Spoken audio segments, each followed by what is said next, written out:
Dusk gives way to pitch darkness.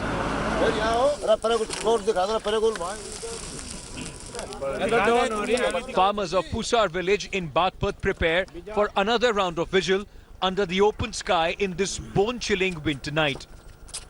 Uttar Pradesh government's cow welfare scheme is proving to be a costly affair for the farmers in the state. The sharp rise in the population of unproductive cows and bulls abandoned by the villagers have become a challenge for their crops that are just about ripe for harvest.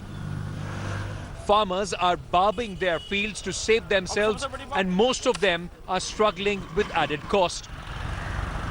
They are left with no option but to undertake night vigils to keep stray cattle away from their fields.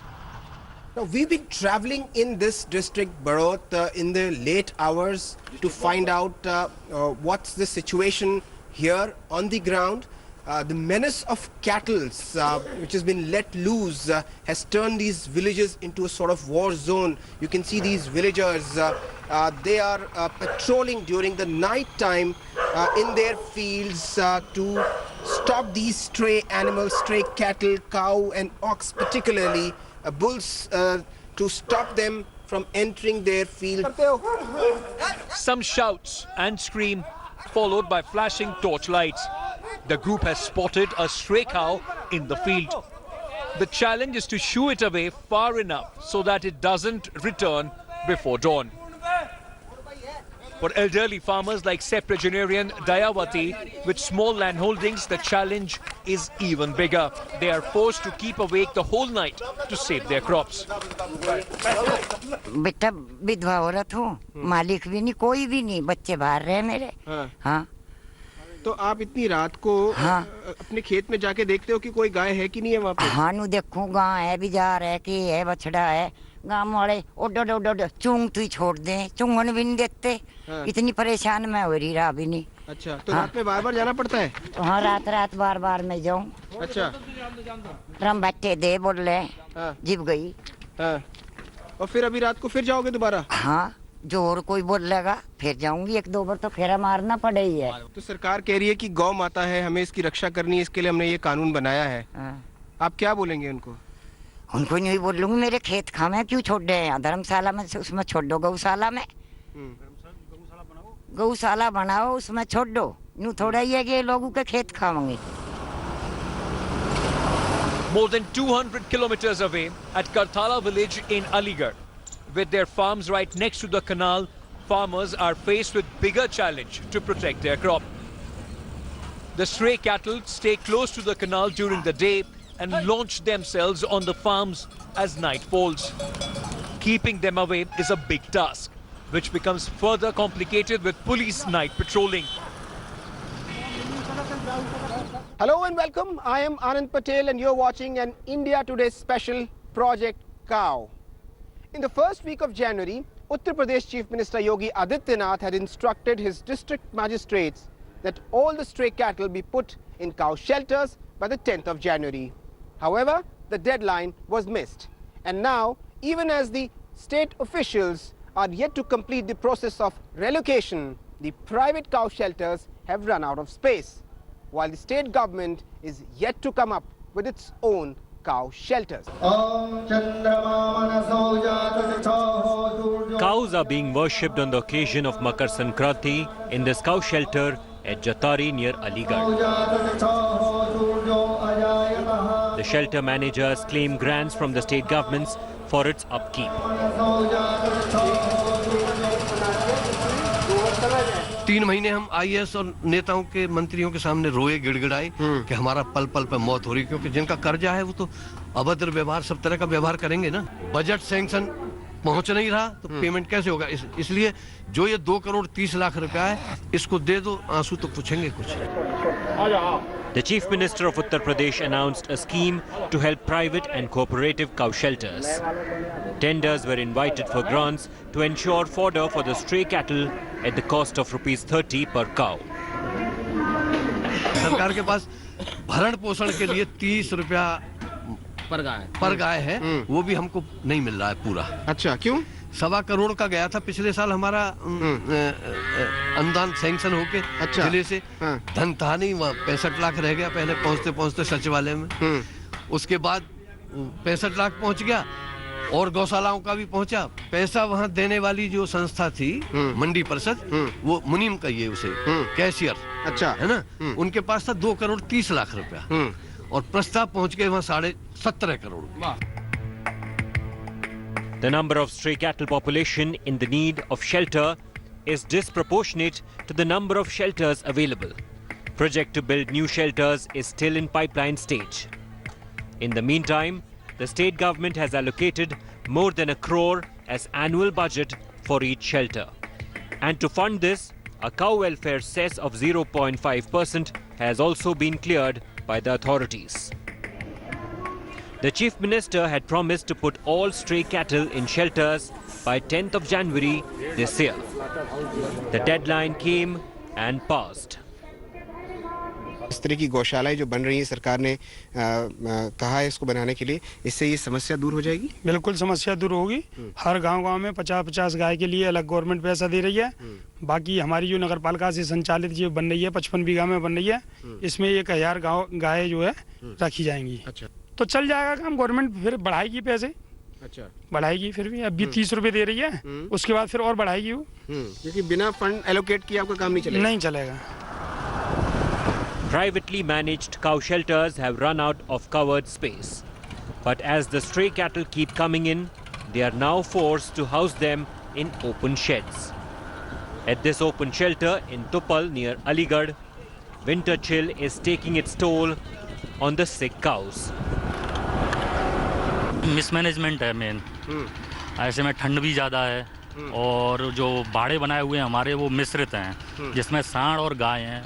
Death हो रही है mainly कि जो गाय गर्मी पे आती है तो उस पर एक साथ 4-4, 5-5 सांड माउंट करते हैं। उसके कारण वो गिर जाते हैं, फिर उठने में बड़ी दिक्कत हो जाती है। काफ़ी इलाज के बाद भी कुछ तो उठ जाते हैं, अलग उन्हें कर देते हैं तो ठीक हो जाते हैं, कुछ डेथ कर जाते हैं। Beyond the hinterland, stray cattle can easily be spotted on the streets and highways of the urban space, including the capital city of Lucknow. आदेश जो है हुआ तक 10 जनवरी तक, लेकिन शहर में इतने ज़्यादा संख्या में जानवर हैं जिनको रख रखाव के लिए भी व्यवस्था देखनी है। हमारे लखनऊ के अंतर्गत 2 ही गौशाला हैं, एक कानाउपन, एक लक्ष्मण गौशाला, जो भी इस समय ओवरलोडिंग पे चल रहे हैं sir. Prime Minister Modi's parliamentary constituency Varanasi is no better either. Whether it is the Golghar or Hartirath or Garuda House, Varanasi roads are also getting clogged by the growing population of abandoned cattle straying on the road. With Shivendra Srivastava in Lucknow and Anand Patel in Aligarh, Bureau Report, India Today. Meanwhile, even as the farmers continue to struggle to safeguard their vulnerable crops from the menace of stray cattle, some NGOs are cashing in on their misery. Take a look at this exclusive report. गौ सेवा तो हमारी सनातन हिंदू धर्म की परंपरा है और उसमें मैं भी करता हूँ। मुझे भी अवसर मिलता है तो मैं गौ सेवा बहुत अच्छा पुण्य का कार्य मानता हूँ।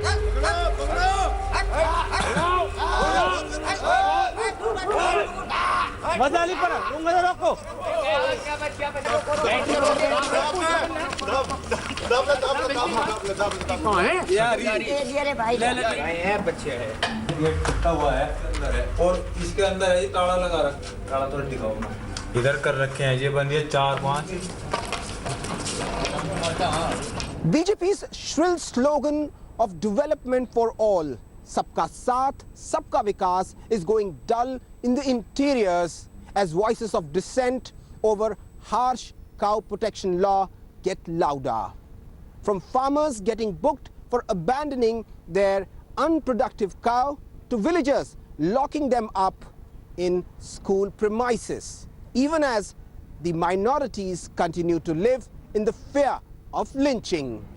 All this happening in Yogi Adityanath's Uttar Pradesh. This is Yogi's Gau Pradesh.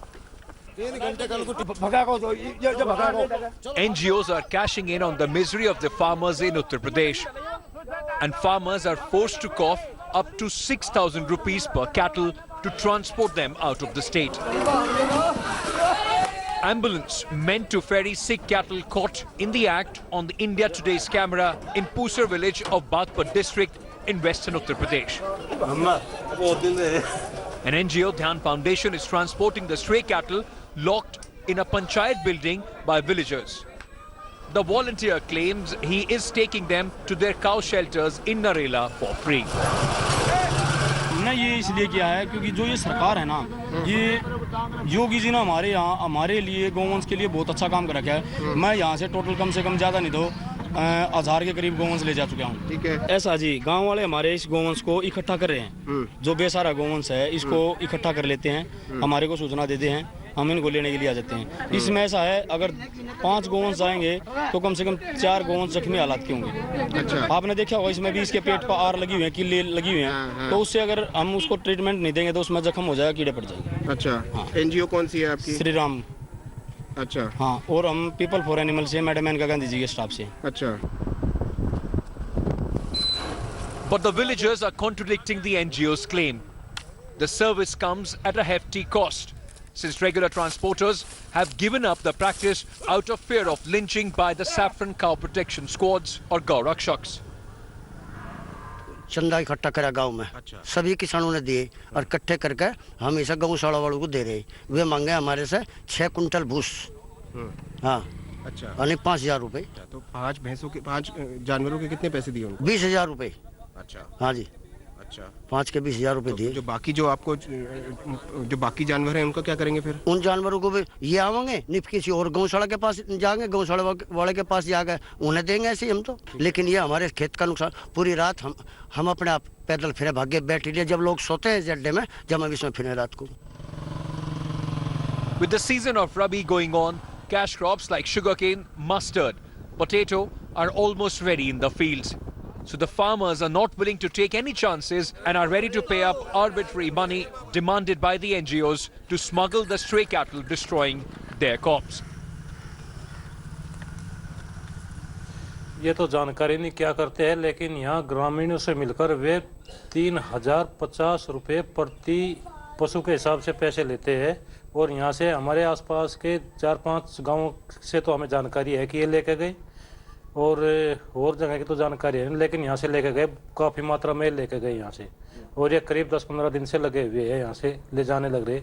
ये मानो कि करीब डेली एक गाड़ी जा रही, बड़ी महंगी महंगी गाड़ी लेके वे आते हैं, उन गाड़ी में आके बातचीत करके जाते हैं, फिर पैसे लेके फिर वे अपनी बड़ी गाड़ी लेकर आवे जी। बस क्या बताए जी, हमें तो कुछ ऐसा कह नहीं सकते इस बारे में कुछ, लेकिन रसीद देके नहीं गई। भाई यहाँ से भरकर लेकर चले जाओ, पता नहीं वे क्या करे क्या नहीं। In December 2018, the Yogi government had announced those abandoning their cows will now face sterner action. But this warning has failed to stop the stray cattle menace, forcing farmers to approach NGOs to transport cattle caught by them. अब ये इनका जो है 6,000 रुपये तो वैसा मांग रहे, जैसा हमारी बात हुई जहाँ गौशाला वालों पे, पर एक के 6,000 रुपये, और ये 60-70 है। अब आप 70 गुणा 6 लगा लो, कितने हो गए? उनकी सबकी संख्या बल हमें संयुक्त रूप से इकट्ठे करके, और फिर 15 दिन बाद फिर ये इकट्ठे हो जाए तो नहीं। या तो सरकार ऐसा नियम बनावे कि जो छोटा है उन पर कानूनी रूप लगे। अब हम तो इन्हीं के लिए रह गए, हमें तो भुखमरी के कगार पर बच्चों को लेकर भी गुरुद्वारे में बैठना पड़ेगा। After coming to power, Yogi Adityanath government had come down heavily on cattle smuggling. As a result, the cow smugglers have vanished from the state. With a large amount of stray cattle in the region, it has become easier for the NGOs to transport them in the ambulances meant to transport sick animals. Now, as the farmers are in need to protect their crops from the stray cattle, transporting the animals has become a money-minting proposition for the NGOs. While the Yogi government has cleared a proposal to impose cow welfare cess on the 8 government profit-making departments, and is also exploring the option of roping in corporates to run its temporary cow shelters, there's no stopping stray cattle from wreaking havoc on the crops. And now, questions are being raised on the government's cow welfare policy. The Uttar Pradesh government claims all is well when it comes to cow welfare. Reality belies the claim.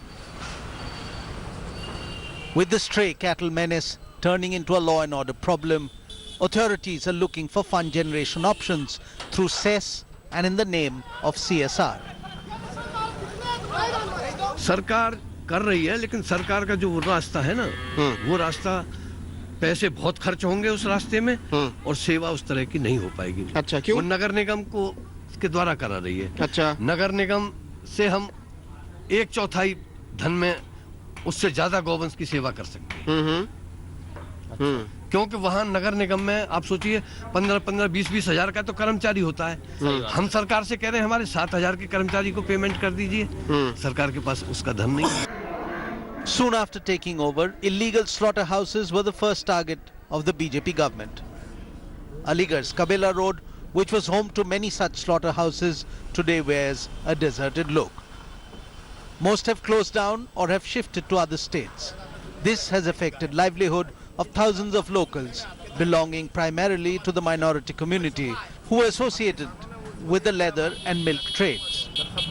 ये जो इनकी तादाद बढ़ी है उसकी तो वजह यही थी कि जब ये पहले इनकी जगह यहाँ नहीं हुआ करती थी, कट्टी घर हुआ करती थी, तो वो जाहिर सी बात है कि जब वो दूध देने के काबिल नहीं हुआ करती थी तो वहाँ सप्लाई होती, एक्सपोर्ट हुआ है।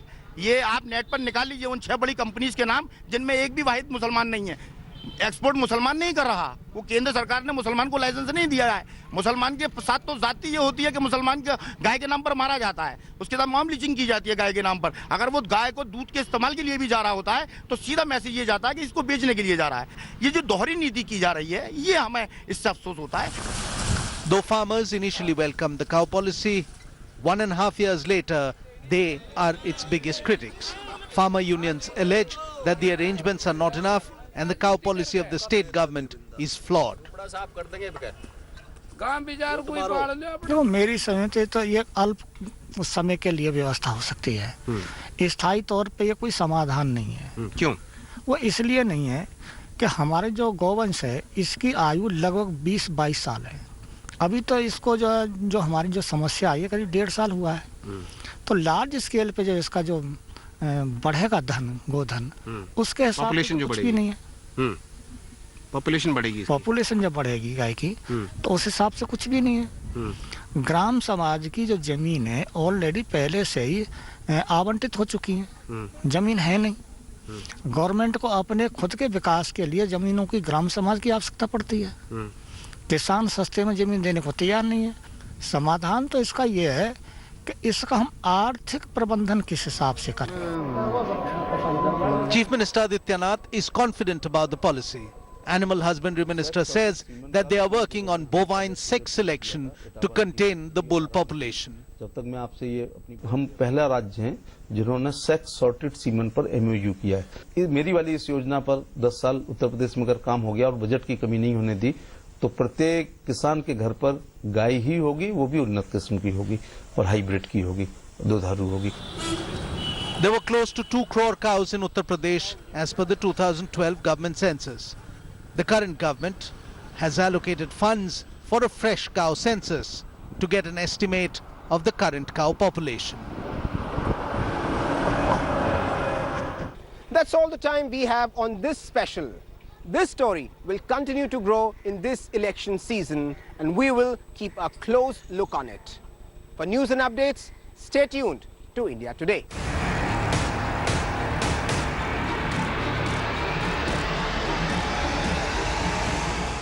Thanks for watching the video. For more such news and updates, please like, share and subscribe to India Today. Also check out our other great videos from our channel. We know you will love to.